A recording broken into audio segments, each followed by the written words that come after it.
Amahoro y'Imana nabane namwe bwe mwese muko muradukurikirana aho muherereye mwese kaze murano makuru mbwira mushikirizwe na jewe Arlette Migisha akabagizwe n'ingingo nkuru zikurikira. Umukuru w'igihugu cy'u Burundi Evariste Ndayishimiye arasaba ko hoba impinduka mu bijanye n'ubutunzi kw'isi, nayo mu gihe uno musi ikigo gisanzwe gifata mu mugongo ugwaruka paeje gwahuriye hamwe ku ncuro igira gatatu bamenyesheje ko ubwishi bw'ugwaruka buri mu Burundi atari uruhombo ngo ahubwo ari uruguzi runini kuko ari go mushinge w'iterambere. Ndabayikaze mukanya nido ryano makuru. Dasubiye kubaha ikaze kandi mwebwe mwese muriko muradukurikirana nkuko narimejeje kubibamenyesha. Umukuru w'igihugu cy'u Burundi Evariste Ndayishimiye asaba ko hoba impinduka mu bijanye n'ubutunzi kw'isi. Tumukurikira. Uburundi nk'ibindi bihugu byo kw'isi burazi akamaro k'ubushakashatsi hamwe n'ubuhinga bw'iterambere, bukaba bufise ubushobozi bunini bwo kunesha ubutandukane mu vy'ubuhinga bwa none bwibonekeza. Aha tuvuga inyubako z'urufatiro zitigezwe zikoreshwa n'abantu barenga ibice 60 bagizwe n'ugwaruka bafise inkomezi hamwe n'ubumenyi bwo kuzana ubuhinga bushasha. Ikibanza kitarakoreshwa hamwe n'uburyo bwo korohereza abanyamitahe bakoresha ubuhinga bushasha. Burundi burafise icizere cyo kwihutisha iterambere y'ubuhinga bwa none dukoresheje icivugo ikinyene cadukoranije hamwe hano. Kubw'ivyo rero ndizeye ko ibi biganiro bizoduha akaryo ko kuronka inyishu zibereye kandi z'impinduka ufatiye ku bibazo bijanye n'ikumirwa mu kibano hamwe no mu bijanye n'ubutunzi bibuza iterambere ku bihugu by'umugwi wa 77 hamwe n'Ubushinwa. Banyakubawa bashingantahe bapfasoni, mu gihe hasigaye umwaka umwe gusa wihimbazwa ry'isabukuru y'imyaka 60 y'umugwi 77 hamwe n'Ubushinwa, amazu yose atumbereje ikirangamisi 2030 aho isuzumwa y'ivyaranguwe bitera amakenga ibihugu biri mu iterambere. Mu vy'ukuri ukutagira imigenderanire mpuzamakungu mu ntumbero yo kurangura intumbero y'iterambere rirama gushira ku muzirikanyi hamwe no gushiraho imipaka yo gufashanya hagati y'ibihugu vyo mu buraruko hamwe n'ibihugu vyo mu bumanuko bisaba umuryango munini wi 77 hamwe n'Ubushinwa. Biragoye kwiyumvira ko ikirangamisi c'umwaka 2030 mu bijanye no gufashanya mu buryo mpuzamakungu birangwa no kubura kunganya, aho kuja kurondera amahera mu mabanki mpuzamakungu bituma ibihugu bifise uburyo buke bibandanya kuba mu bukene burenze. Kuri jewe ndemera ko ari neza ko tokwemeranya n'imvugo imwe izokoreshwa muri ino nama ya 78 y'inama nkuru ya ONU, aho tuguza ijwi rirenga kandi mu maguru masha yuko bikenewe kubaho impinduka vyihuta cane mu bijanye n'itunganywa ry'ubutunzi kw'isi. Kubw'ivyo rero ndasabye kubaho impinduka bijanye n'ivy'ubutunzi ku rwego mpuzamakungu. Nta gukekeranya ko ubwishi bw'ugwaruka buri mu Burundi ari mu mutahe ukomeye ku gihugu kuko ariwe mushinge w'iterambere. Ivyo vyabwiwe mw'ihuriro ry'ugwaruka rigira gatatu ryatunganijwe n'umugambi w'igihugu paeje. Ni muri mugenzi wacu Benoit Sindayigwana. Ngo hazokogwa ibishoboka vyose kugira ugwaruka rushikira iterambere kuko ari kazoza kuno musi nejo. Ivyo ni bimwe mu vyavuzwe n'icegera c'umukuru w'igihugu Prosper Bazombanza kuri uyu wa 21 Nyakanga i Bujumbura, aho hariko harugururwa ihuriro ry'ugwaruka ruhurikiye mu mugambi paeje ku civugo uruhara rw'ugwaruka mwishirwa mu ngiro ry'imbona kazoza Uburundi bwifashe umwaka w'2040, Uburundi igihugu giteye imbere umwaka w'2060. Turemeza atagukekeranya kurimwo ko ubwinshi bw'urwaruka ku gihugu mu Burundi ari umutahe ukomeye cyane, si ikibazo ahubwo n'umutahe, kandi bisubiye murazi neza ko ari umushinge w'iterambere, kuko igihe hari amahoro iterambere raheza rigakurikira, kandi rigaheza rikaboneka kubera tuba dufise abantu na cane cane urwaruka baca baheza bagashira mu ngiro imigambi itandukanye leta iba yashize imbere mu iterambere ry'igihugu c'Uburundi. Agatera kamo urwaruka rumaze kwitunganiriza imigambi ko gobera urumuri abandi batarijukira ivyo bikorwa. Ni no muri iyo ntumbero kandi twagomba gutera kamo urwaruka, rwaba urukoraniye muri kino kibanza canke utashoboye kuhashika, rumaze kubona akamaro n'inyungu biri mu vyerekeye kwitunganiriza hamwe no gushira mu ngiro imigambi yo kwiteza imbere, ko bokwegera urundi rwaruka rutaravyumva canke rucijijanya imitima, barubera urumuri rw'ivyiza n'akarengo, nta mpumyi yereka inzira iyindi, babakure ibuzimu babashire ibuntu, babigishe kwitunganiriza imigambi y'iterambere. Ivyo bikorwa vyatanguye uno musi bikaba ari bikorwa vy'ihuriro ry'urwaruka bigira gatatu mu gihugu cose.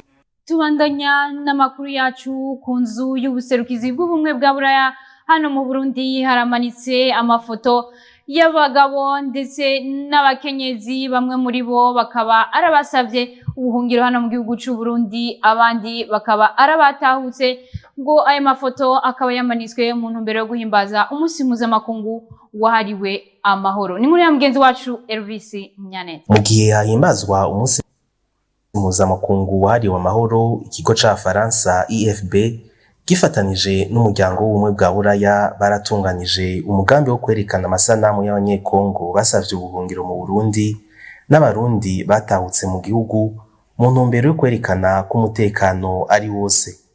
Userukira umuryango w'ubumwe bwa Buraya mu Burundi, Elisabetta Piotrobon, amenyesha ko ubumwe bwa Buraya bufise uruhara runini mu guharanira amahoro n'umutekano mu gihugu. Nous voulons souligner les efforts de l'équipe Europe dans sa promotion ici au Burundi, mais aussi dans les restes de la région du Rwanda. Bamwe mu bari bitabiriye ico gikorwa bamenyesha ko bashima ko bakiriwe neza mu gihugu. Kuri uno munsi wahariwe amahoro, natwe mu gihugu cy'u Burundi twiyumva amahoro ko baratwakiriye neza, tubanye neza, tubanye amahoro. Ego biratunezeye natwe kubona turi ngaha muri uno munsi mukuru. Message no ha communauté nuko nejo ko ibi ni ibintu tutari tumenyereye aha muri mu Burundi.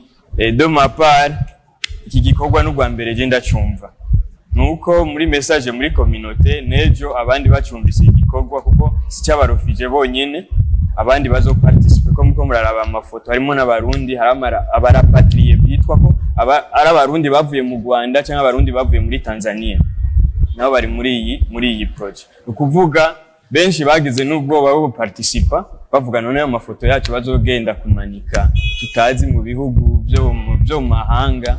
Ukuvuga nejo bumvise iyi project bazoyitabire.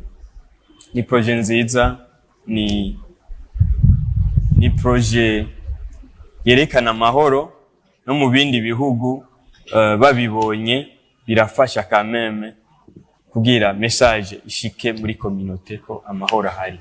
Umunsi mpuzamakungu wahariwe amahoro ukabuhimbazwa uko umwaka utashe, igenekerezo rya 21 Nyakanga. Ishirahamwe Mobinetere ryashimiye abanywanyi bayo bagerageje kudandaza neza byo guhanahana amafaranga biciye mu buhinga ngurukana bumenyi elektronike gusumbya abandi. Ni muri ya mugenzi wacu Nyandwi Rafael. Ishirahamwe Mobinetere ryatunganije umunsi wo gutanga udushimwe ku baserukira barushije abandi. Nkunda Orion Chris Carmel ajeje kumenyekanisha ibidandazwa muri Mobinatel yatumenyesheje icarico Mobinatel akongera akanatubwira n'icatumye batunganya uwo munsi. Mobinatel ni ishirahamwe risanzwe rikorana n'aya mashirahamwe yo gutuma tumanako amakuru, ifata igashira hamwe aya mashirahamwe yo gutuma tumanako amakuru Econet na Limitel na Onamob basanzwe bakora. Umuntu yabakoresha ikarte SIM yo muri Onamob agashobora kurungika canke kwakira amafaranga akoresheje system imwe ya Mobinatel. Twahaye urubuga abasanzwe bakorera aba agent n'aba super agent bakorera Mobinatel kudandaza ama electronique menshi. Aba batowe aba mwabonye hawe buno bushimwe nabashoboye kudandaza ama electronique menshi kurusha abandi. Yongeye kandi aratumenyesha imwe mu migambi bafise muri kazoza. Ihangiro dufise ni ryo kwira muri Afrika yose. Nababwiye yuko Mobinatel niryo shirahamwe ryonyene rimwe ridandaza aya ma produit aya mashirahamwe gutuma tumanako amakuru asanzwe atanga. Mugabo ukoresha iyo carte SIM imwe iyo ya Mobinatel nigashobora kubikora vyose. Bamwe mu baronkejwe udushimwe bagize akajambo bashikiriza mu ntumbero yo gushimira ishirahamwe Mobinatel. Akajambo nobabwira ni kubashimira nonga ashishikariza abandi gukoresha Mobinatel kuko ngerageje kuvuga nkara Mobinatel nk'ahantu yankuye naho ngeze hariho difference cyane gose. Kuko bwa mbere nk'uko ndako ndakora imvyerekeye super agent byaranduhisha cyane gose. Mugabo ubuye kuri electronique zimwe za Mobinatel ushobora kudandaza amayinite yose n'amaelectronique yose. Navuga ibyo bica bifasha gukoresha carte SIM imwe umwanya mutoya nkashaka gutunganiza abantu benshi. Cyane yumva neza kuba Mobinatel yaradufashije cyane. Tugora cyane ko baduhagarika kuri carte SIM ariko Mobinatel ntibaduhagarika turabaha bose yaba wa Limitel n'uwa Econet bose turabahereza. Byadufashije cyane ko turashima. Mobinatel rikaba yatanguye gukora icese mu mwaka wa 2016 ubu rikaba rimaze gukwiragira mu gihugu cose ndetse bakaba bamaze no kugurura amashami mu gihugu ca Republika Iharanira Demokarasi ya Kongo hamwe na Republika y'Ubumwe ya Tanzania. Abaserukizi bane ba Mobinatel bakaba baronkejwe umwe wese amafaranga ibihumbi 500 mu gihe abo bita abajan baronkejwe amafaranga ibihumbi 100 umwe wese kandi bakaba batowe mu ntara zitandukanye z'igihugu.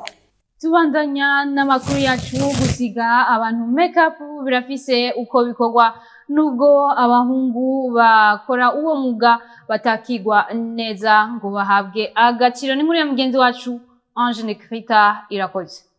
Imsi n'abaja mu nteguro y'uririmbo rufise amasanamu meza birafise uko bikorwa bitewe n'ico umwe wese akora muri urwo ruririmbo. Bivugwa na Olenga asanzwe asiga abantu ico benshi bita makeup.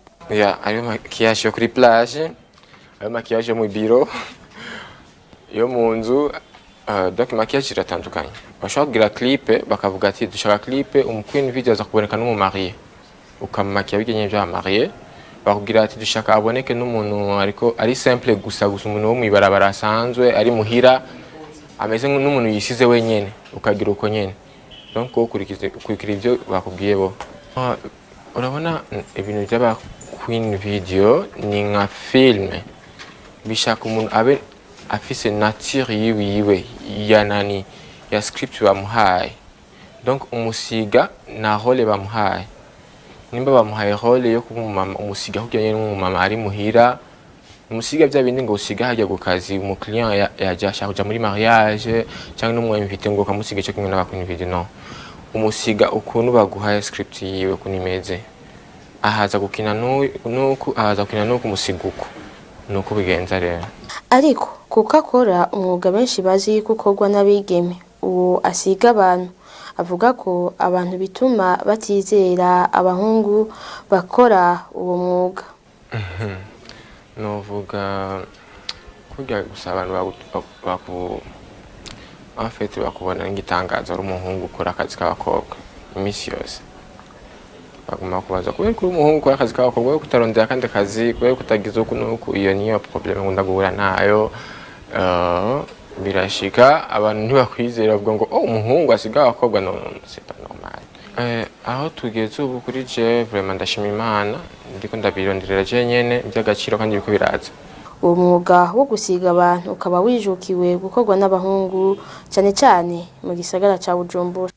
Amakuru yacu tuyasozereye mu gisata c'inkino tukabatekesha mugenzi wacu Jules Verne na Kimara. Shamba ry'umupira w'amaguru mu Burundi FFB yashize ahabona ikirangamisi c'inkino za Primus League z'ibirarane tari zabaye kuko imigwi ya Bumamuru FC hamwe na Aigle Noir kuko yari mu nkino za CAF. Izo nkino zikazotangura gukinwa ku igenekerezo rya 11 ukwezi kw'icumi zigere ku igenekerezo rya mbere ukwezi kwa 12 zose hamwe zikaba zishika ku nkino indwi. Nyuma y'urukino rwahuje Burundi n'umugwi wa Cameroon, Burundi bugatsindwa ibitsindo 3 ku busa. Burundi bukawejeje gutakaza kibanza kimwe ku rutonde ngaruka kwezi rwa FIFA ruhejeje gusohoka. Burundi bukaba bwavuye ku kibanza c'ijana na 40 buja ku kibanza c'ijana na 41. Ibihugu biri mu karere ka Afrika y'ubuseruko, leta y'intwaro rusange ya Kongo akaba ari izi bwa mbere ikibanza ca 64, Uganda bukaza bwa kabiri ikibanza ca 89 ku isi, Kenya ikaza mu kibanza c'ijana na 9, Tanzania ikaza mu kibanza c'ijana na 22, u Rwanda rukaza mu kibanza c'ijana na 39, Burundi bukaza mu kibanza c'ijana na 40 ku isi. Ku mugabane wa Afrika, Maroc akaba ari izo bwa mbere ikaba ni ya 13 ku isi, Senegal ikaza bwa kabiri ikaba ni 20 ku isi, Tunisia ikaba ya gatatu ikaba ni 29 ku isi, Algeria ikaba ya kane ikaba ni 34 ku isi. Ku isi yose igihugu ca Argentine karico kizo bwa mbere kigakurikirwa n'Ubufaransa, Brazil ikaza bwa gatatu. Frangeze makuru yacu kuyavuga mu makungu aho mwiganwa rya Champions League inkino zariko zirabandanya harimo izari ziteze cyane nk'urukino rwahuje umugwi wa Arsenal taheruka mwiganwa rya Champions League n'umugwi wa PSV Eindhoven ho umugwi wa Arsenal waje gutsinda ibitsindo 4 ku busa. Umugwi wa Real Madrid barutsinze bibugoye cyane umugwi wa Union Berlin wo mu gihugu c'Ubudagi igitsindo kimwe ku busa cinjijwe na Jude Bellingham. Urukino ruri mu kurangira umugwi wa Real Madrid ukabandanya kwishimira umukinyi wabo Jude Bellingham kuko abandanya abarokora. Nayo urundi rukino rwariko ruhuza umugwi wa Bayern Munich hamwe n'umugwi wa Manchester United waje kurangira ku bitsindo 4 kuri 3. Urukino rutari goroshe na gato aho umukinyi yahoze akinira Tottenham Harry Kane yaje gutsinda igitsindo. Ruhande rwa Manchester United baza kuba bafashwa cyane n'umukinyi wabo w'inyuma Casemiro yaje gutsinda ibitsindo 2 wenyene. Ni kuri yo nkuru ya mugenzi wacu Jules Verne na Kimana duciye dusozerera ko ano makuru yacu ariko kuba dufatiye hagati mu nkundire ndabasubiremo ingingo nkuru zari ziyagize. Umukuru w'igihugu cy'u Burundi Evariste Ndayishimiye asaba ko hoba impinduka mu bijanye n'ubutunzi kw'isi ngo nayo nta gukekeranya ko ubwishi bw'ugwaruka bwibonekeza hano mu gihugu cy'u Burundi ari umutaho ukomeye cyane kandi bakaba n'umushinge w'iterambere. Ivyo bikaba byashikirijwe mu gihe uno munsi ariho hatanguzwa ihwaniro ry'ugwaruka rigira gatatu ryatunganijwe n'umugambi w'igihugu PAEJ. Ndabashimire rero mwebwe mwese mwariko muradukurikirana, ndabipfuriza kubandanya mugira ibihe byiza mu banyu no mu byanyu, muroranirwe mugire ibihe byiza.